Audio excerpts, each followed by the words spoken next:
Okay, my name's Addison Bagnall, and my mom is my audience. All right. In today's world, it's pretty clear that social media is everywhere for people of every age. But just because it's everywhere does not mean it's good for everyone. Social media can have serious effects on mental health, development, and relationships.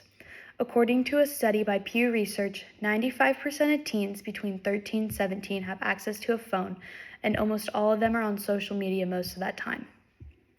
Today, I'll be talking about how detrimental screen time and social media can be to children and parents, and why they should enforce time limits. I got most of my information from research journals and national associations. To start, I will discuss the effects of social media on mental health, including body image and cyberbullying. Then, I will explain how it affects a child's development skills. Finally, I will discuss how putting a time limit may benefit the child. First, I will be speaking on how social media can affect a child's mental health. Spending too much time online can lead children and teens to feel more lonely, anxious, and depressed. A study in the Journal of Abnormal Psychology showed a rise in depression rates in the years 2010 to 2015. At the same time, social media and smartphones became more common. Teens who are online for more than 3 hours a day are more at risk for these feelings. Another big mental health issue is body image. Platforms like Instagram, TikTok, and Snapchat show perfect bodies, which are almost most of the time photoshopped, but can still be nearly impossible to detect and ignore.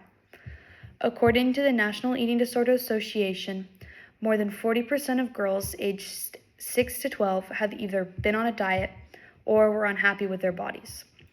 Social media shows that only certain bodies are good enough, and constant comparison can lead to bad body image and eventually eating disorders. My last mental health struggle I'll be talking about is cyberbullying. A study by the Cyberbullying Research Center shows that 1 in 4 teens experience cyberbullying. With social media being accessible at all times, that means children and teens can get bullied anytime. Before social media, children and teens could just escape from their bullies by going home, going into their rooms, and escaping back to their families. But now the bully can be back and invited into your room whenever you open your phone and social media. Kids are now getting bullied 24/7, and this kind of bullying can lead to anxiety, depression, and even worse. Next, I will be discussing how social media can affect a teen or child's social skills. When children are glued to their phones, they are missing out on face-to-face interactions. They don't learn to have in-person interactions like they used to. As a teenager myself, I catch myself as a victim to this as well. Sometimes I don't know how to carry a conversation with an adult, catching myself making it very awkward and unprofessional.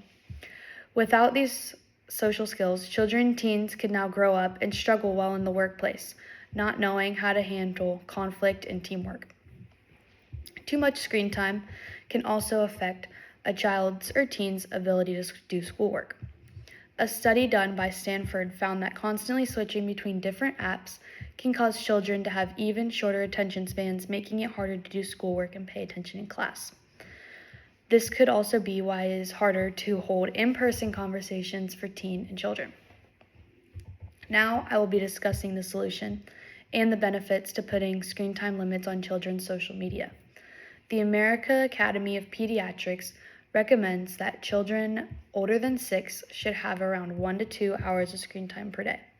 Now, if a child is using their screen time for schoolwork or other educational sites, that time should and can be expanded. This is also a difficult decision for the parents to make, since it involves the parents to give up their own time and entertain their children for the time that they would have been spending on social media or on their screens.